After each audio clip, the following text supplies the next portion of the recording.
Hello students, आज हम gaseous state का नेक्स्ट लेक्चर स्टार्ट करते हैं।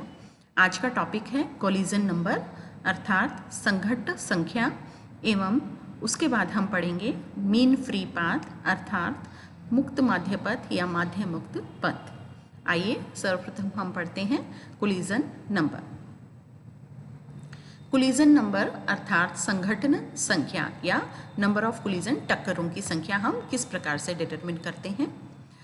हमें पता है कि काइनेटिक थ्योरी ऑफ गैसेस के अनुसार अर्थात अणुगतिक सिद्धांत के अनुसार किसी भी गैस के जो अणु हैं अर्थात मॉलिक्यूल्स हैं जो वो सदैव गतिमान रहते हैं, यानी हर टाइम वो मूवमेंट में रहते हैं, यानी लगातार गति करते रहते हैं।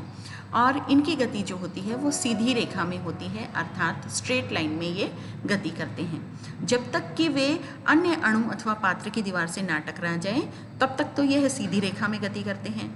और जब ये पात्र की दीवार यानी जिस वेसल में इनको रख रखा है, गैस को हमने भर रखा है, उस वेसल की दीवार से अथवा दूसरे मॉलिक्यूल से जब तक ये नहीं टकराते हैं तब तक तो ये सीधी रेखा यानी स्ट्रेट लाइन में गति करते हैं, मूवमेंट करते हैं। और टकराने के पश्चात इनकी मूवमेंट की जो दिशा है वो डायरेक्शन है वो चेंज हो जाती है। ठीक है, तो एक अणु इकाई समय में यानी यूनिट टाइम में, कोई भी एक मॉलिक्यूल यूनिट टाइम में शुद्ध गैस के इकाई आयतन यानी यूनिट वॉल्यूम में उपस्थित समस्त अन्य अणुओं से कितनी बार टकराता है। अर्थात यूनिट वॉल्यूम में उपस्थित कोई एक अणु यूनिट टाइम में यानी इकाई समय में कितने अन्य अणुओं से टकराता है और कितनी बार टकराता है, यह संख्या उस गैस की कोलिजन नंबर यानी संघटन संख्या कहलाती है। अर्थात एक अणु यूनिट टाइम में शुद्ध गैस के यूनिट वॉल्यूम में उपस्थित समस्त अन्य अणुओं से कितनी बार टकराता है, यह संख्या उसकी कोलिजन नंबर यानी संघटन संख्या कहलाती है। संघटन संख्या या कोलिजन नंबर जो है उसको हम Z1 से शो करते हैं और Z1 के द्वारा कैलकुलेट करते हैं। Z1 is equal to square root of 2, Z1 is equal to square root of 2 pi sigma square C bar into rho, जहाँ पाई तो मैथमेटिकल फैक्टर है 13/7, sigma square, sigma is the टक्कर के समय, सिग्मा क्या है टक्कर के समय यानी कोलिजन के समय गैस के दो अणुओं के केंद्रों के मध्य की दूरी। सिग्मा क्या है टक्कर के समय, कोलिजन के समय गैस के दो अणुओं के केंद्रों के मध्य की दूरी जो होती है वो सिग्मा कहलाती है, जिसे कि हम संघट्ट व्यास भी कहते हैं, कोलिजन डायमीटर भी कहते हैं। और C बार जो है यह औसत वेग यानी एवरेज वेलोसिटी भी कहलाता है। और रो जो है यह रो है घनत्व, यहाँ रो क्या है डेंसिटी कहलाता है। अतः Z1 collision number is equal to square root of 2 pi sigma square C bar rho, इसके द्वारा हम इसे व्यक्त करते हैं।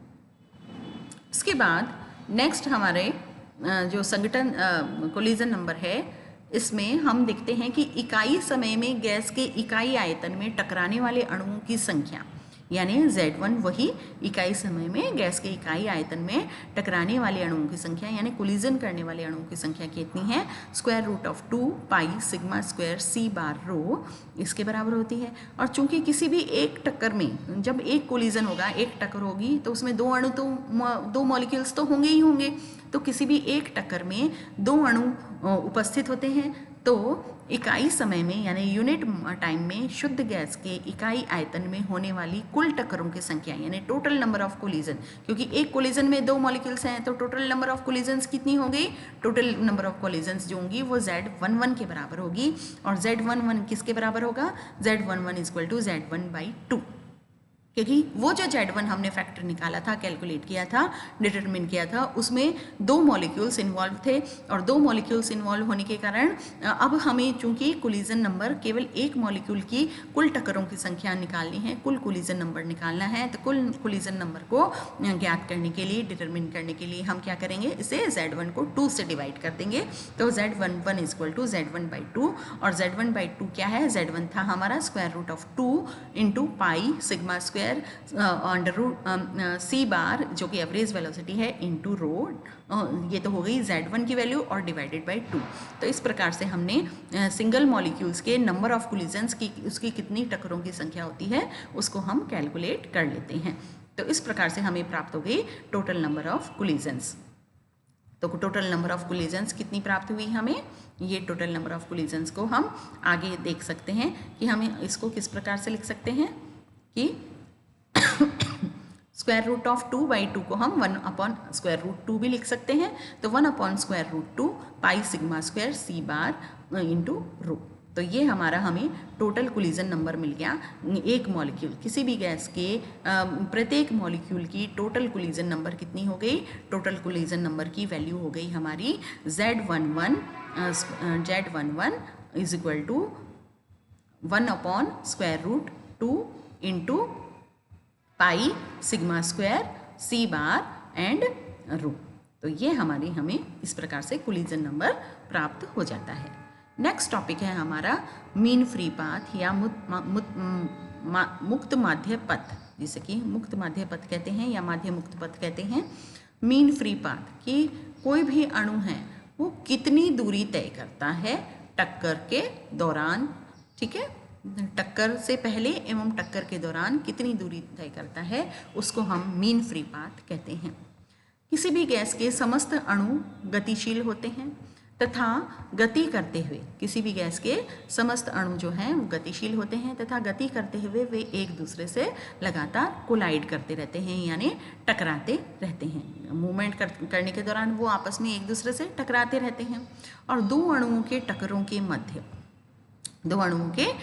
के मध्य अणु जो दूरी तय करते हैं, अर्थात दो मॉलिक्यूल्स जब आपस में टकराते हैं तो टकराने से पहले वो कितनी दूरी तय करते हैं, टक्करों के मध्य कितनी दूरी वो मॉलिक्यूल्स तय करते हैं, कितनी डिस्टेंस को ट्रैवल करते हैं, वह डिस्टेंस जो होती है वह मुक्त पथ कहलाती है। उस डिस्टेंस को हम क्या कहते हैं, फ्री पाथ कहते हैं, मुक्त पथ कहते हैं।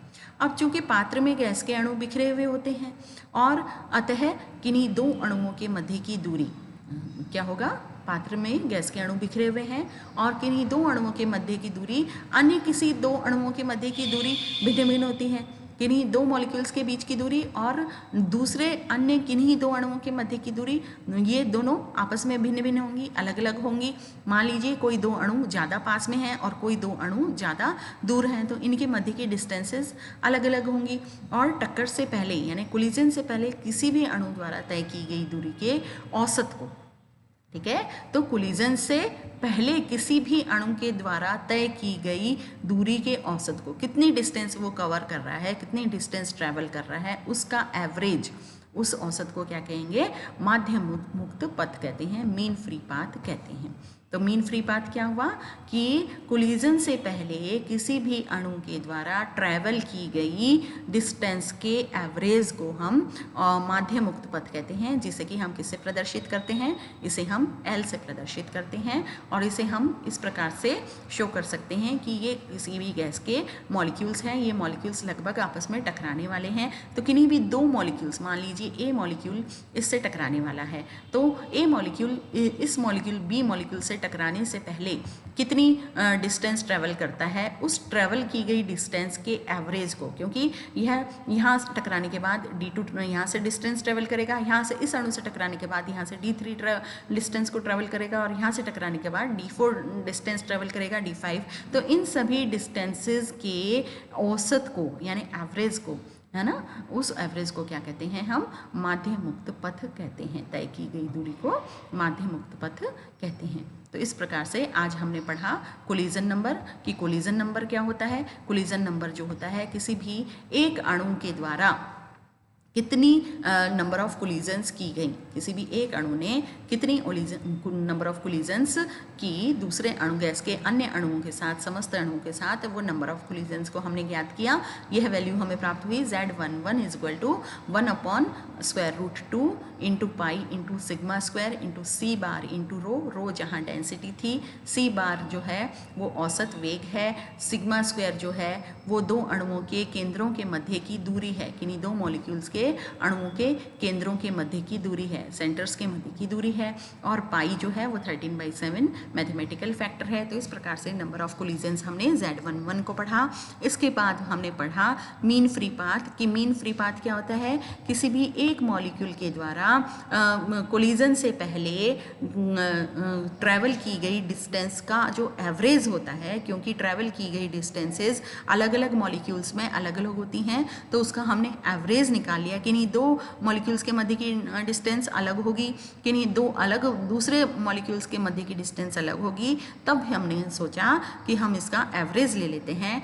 तो किसी भी अणु द्वारा तय की गई दूरी के औसत को टक्कर से पहले, कोलिजन से पहले, टक्कर से पहले किसी भी अणु द्वारा तय की गई दूरी के औसत को, एवरेज को हम माध्य मुक्त पथ कहते हैं। तो इस प्रकार से हमारा आज का लेक्चर यहीं समाप्त होता है। धन्यवाद।